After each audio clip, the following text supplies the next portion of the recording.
नमस्कार किसान भाइयों शरदकालीन गन्ने की बुआई जोरों शोरों से चल रही है। लेकिन शरदकालीन गन्ने की बुआई में ही आप खाद लगाने में और कुछ ऐसी चीज़ों में आप कमी कर जाते हो, उन पर आप ध्यान ही नहीं देते, जिसके कारण से शरदकालीन गन्ने का जमाव कम हो जाता है। और शरदकालीन गन्ने का जमाव कम होने का मतलब ही ये है कि फिर सारी मेहनत बेकार है, अगेती बुआई में भी कोई लाभ आपको नहीं मिलने वाला। और अगले वर्ष आप कहोगे कि हमने शरदकालीन गन्ने की बुआई की थी, हमें तो नुकसान हो गया, जमाव भी नहीं हुआ। तो ऐसा नुकसान आपको न हो, इसी की जानकारी मैं आपको आज की वीडियो में देने वाला हूं। यदि अभी तक हमारे चैनल को आपने सब्सक्राइब नहीं किया है तो कृपया करके इसे सब्सक्राइब करें और वीडियो को किसान भाइयों में शेयर करें ताकि उसका भी वो लाभ उठा सकें। तो चलिए किसान भाइयों, वीडियो को आगे बढ़ाते हैं। मेरा मेन मकसद आज की वीडियो पे सिर्फ खाद पर फोकस रहेगा। इसमें मैं आपको बता दूं और आप समझ भी जाओगे कि क्योंकि अब बुआई चल रही है अक्टूबर और नवंबर में, तो आप ये समझिए कि जब नवंबर में आप बुआई करते हो, शुरू में बुआई भी करते हो, तो लगभग 20 से 25 दिन का इसको जमाव का टाइम चाहिए गन्ने को। तो अब आगे ऐसा होगा कि ठंड बढ़ती चली जाती है, और जब ठंड बढ़ती चली जाती है तो जमाव पर कुप्रभाव पड़ना चालू होता है। क्योंकि जब गन्ना के टुकड़े होते हैं, बीज होता है, जब उनको हीट मिलती है, गर्मी जितनी जल्दी उसको मिलेगी उतना ही अच्छा जमाव और जल्दी जमाव होगा। अब आपका मेन मकसद ये होना चाहिए कि जमाव ज़्यादा से ज़्यादा हो और जल्दी से जल्दी हो। इसमें आपको एक चीज़ का ये भी ध्यान रखना है किसान भाइयों कि जैसे अब गर्मी में मार्च अप्रैल में तो आप सूखे की गन्ने की बुआई कर देते हो, बीज के टुकड़े डालकर उसमें पानी लगा देते हो। लेकिन मेरा मानना है कि इस टाइम यदि आप पलेवा का गन्ने की बुआई करते हो तो उसका अच्छा रिजल्ट आता है। किसान भाइयों, आपको गन्ने की बुआई में जो खाद डालने हैं, दिमाग में एक चीज़ रखिए कि मैं सीधी भाषा में आपको बताऊंगा कि जिस खाद का तासीर ठंडा हो उसे आप कम मात्रा में लगाइए, क्योंकि ये अब सर्दी आने वाली है तो उसमें जमाव पर वो गलत असर डालता है। दूसरा चीज़ है कि वे खाद जिसका तासीर गर्म हो, जो अपने आपके जो गन्ना टुकड़े हैं, जो बीज है, उसको गर्मी दे सके, उन पर ज़्यादा फोकस रखिए, उन्हें आप बुआई के टाइम ज़रूर लगाइए तो जमाव जल्दी होगा। तो मैंने ये आपको एक बिल्कुल सीधी सादी बात बता दी है। उसी हिसाब से मैं यहाँ आपको 3 खाद की डोज ऐसी बताने वाला हूँ जो आपको गन्ने में बुआई के टाइम देनी है और जिनका गन्ना जमाव में पॉजिटिव असर होगा। तो सबसे पहले आपको ये ध्यान रखना है कि यदि आपकी जो गन्ना खेत है उसमें पहले वर्ष भी आपने फसल लगाई हो और वो खाद लगाने के बाद भी पीली पीली नज़र आती हो, तो इस टाइम आपको आखिरी जुताई के समय 5 केजी जिंक प्रति एकड़ के हिसाब से ज़रूर लगाना है। जिंक को आप अन्य खाद के साथ नहीं मिला सकते, वरना रिएक्शन करता है और अन्य खादों को भी काम नहीं करने देता। तो एक चीज़ का तो आपको ये ध्यान रखना है। इस टाइम यदि आप गन्ने की बुआई कर रहे हो तो बजाय सूखे की, जैसे आप सूखे में गन्ने की बुआई करते हो और पानी लगा देते हो, उसके बजाय यदि आप पलेवा करके गन्ने की बुआई करते हो तो अच्छा रिजल्ट आपको मिलेगा।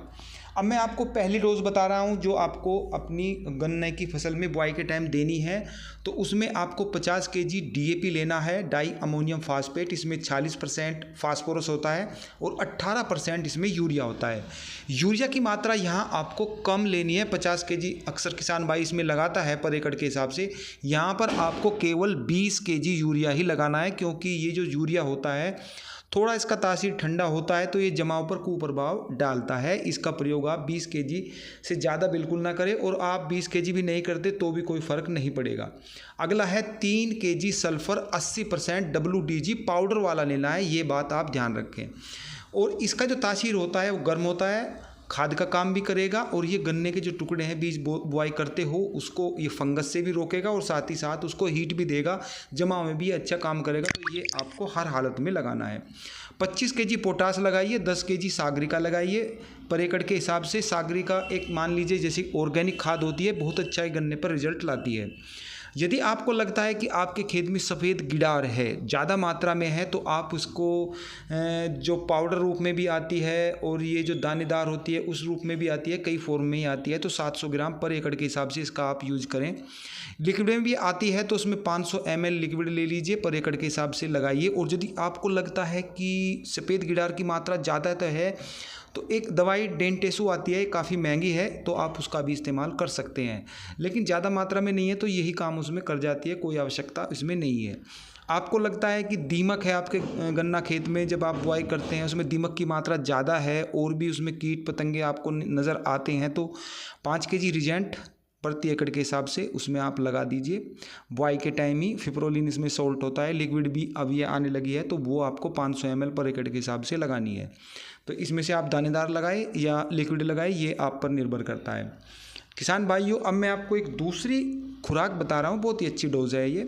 इसमें आपको 150 KG SSP single super phosphate लेना है। अब आप सोच रहे होंगे कि 150 केजी ही क्यों बताया, ये तो बहुत ज़्यादा मात्रा है, लेकिन ज़्यादा मात्रा नहीं है, क्योंकि इसमें 16% ही फास्फोरस होता है और DAP में 40। तो आप खुद अंदाज़ा लगा लीजिए कि DAP का 1 बैग और SSP के 3 बैग बराबर होते हैं। इसके अलावा इसमें आपको यूरिया नहीं मिलता, लेकिन साथ ही साथ इसमें आपको कैल्शियम, बोरोन, सल्फ़र मिल जाता है। इसका लाभ आपको एक और भी है, मैं बताऊं कि यदि आप SSP बुआई के टाइम जो मैं मात्रा बताई है इतनी देते हो, तो फिर भविष्य में आप उसमें पूरी फसल में कैल्शियम अलग से लगाने की आपको कोई ज़रूरत नहीं, क्योंकि किसान भाई फिर भी लगाते हैं तो वो उसका कोई मतलब नहीं होता, पैसे एक्स्ट्रा ही जाते हैं, क्योंकि जब उसमें आपने बुआई के टाइम दे दी है कैल्शियम की मात्रा तो अलग से देने की ज़रूरत नहीं है। वही काम बोरोन का है, बोरोन भी इसमें होता है, तो उसकी भी कोई मात्रा आपको अलग से देने की कोई ज़रूरत नहीं है। दूसरा मैं ये भी बता दूं कि जिस ज़मीन का pH मान 7.5 से ऊपर है तो वहाँ पर ये SSP बहुत अच्छा काम करता है, क्योंकि ये जिप्सम से तैयार होता है। या मैं ये कहूँ कि कुछ ज़मीनें ऐसी होती हैं जो पानी कम पीती हैं, उनमें पानी भरा रहता है, वहाँ पर कैल्शियम खाद और ये SSP खाद अच्छा काम करता है, क्योंकि जब पानी भरा रहता है जड़ें गलने लगती हैं, या दूसरा काम ये भी होता है कि जड़ें खाद को ग्रहण करना बंद कर देती हैं जिस ज़मीन का pH मान 7.5 से ऊपर होता है, तो वहाँ पर कैल्शियम खाद बड़ा अच्छा काम करता है। तो उसमें आप सिंगल सुपर फास्फेट का यूज करें, क्योंकि ये जिप्सम से तैयार है और जिप्सम ऐसी ज़मीन में बहुत अच्छा काम करता है जो 7.5 से pH मान उसका ऊपर होता है। तो ये मैंने आपको बता दिया। इसमें यूरिया नहीं होता, इसीलिए आप 30 केजी यूरिया प्रति एकड़ के हिसाब से लें, 3 केजी सल्फ़र लें, वही 80% WDG पाउडर वाला, 25 केजी पोटास लें, 10 केजी सागरिका लें, और वो मैंने दवाई आपको बताई है वही मात्रा इसमें आपको रखनी है। 700 ग्राम थायोमेथोक्सोम ले लीजिए, या फिर 5 केजी रिजेंट भी आप इसमें लगा सकते हैं, वो इसका नियम वही रहेगा जो मैंने आपको पहले बताया है। एक तीसरी डोज है, सस्ती डोज पड़ेगी, 50 केजी NPK 12-32-16। इसमें 12% नाइट्रोजन है, 32% फास्फोरस है और 16% पोटास है, तो पोटास को अलग से देने की कोई ज़रूरत नहीं है। 20 केजी यूरिया लगाइए, और इसके अलावा आपको 3 केजी सल्फ़र, वही 80% WDG पाउडर वाला, और 10 केजी सागरिका। इसके अलावा रिजेंट है और थायोमेथोक्सोम है, वो आपको वही मात्रा रखनी है, उसी हिसाब से उसको लगाना है। किसान भाइयों, एक गलती आप यहाँ पर ये भी कर जाते हो, कुछ किसान भाई होते हैं कि 50 केजी DAP लगा दी और 100 केजी या 50 केजी ही सिंगल सुपर फास्फेट भी लगा दिया, तो उसका कोई मतलब नहीं होता, क्योंकि जब DAP में भी फास्फोरस है और सिंगल सुपर फास्फेट में भी फास्फोरस है, तो ये क्या काम करेंगे, दोनों का एक ही मतलब है।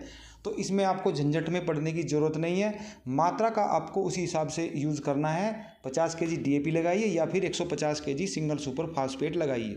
सिंगल सुपर फास्फेट के मैंने आपको गुण भी बताए हैं कि किन ज़मीन में ये अच्छा काम करती है, और इसको आप यदि बुआई में लगाते हो तभी ये अच्छा काम करती है। कुछ किसान भाई इसको जो गन्ना पेड़ी होती है खड़ी में भी लगाते हैं, गन्ना पौधे में भी खड़ी में भी इसका इस्तेमाल करते हैं, तो वहाँ पर ये कोई काम नहीं करता है, चलने वाली खाद नहीं है, ये जड़ों के पास आती है तभी अच्छा रिजल्ट देती है।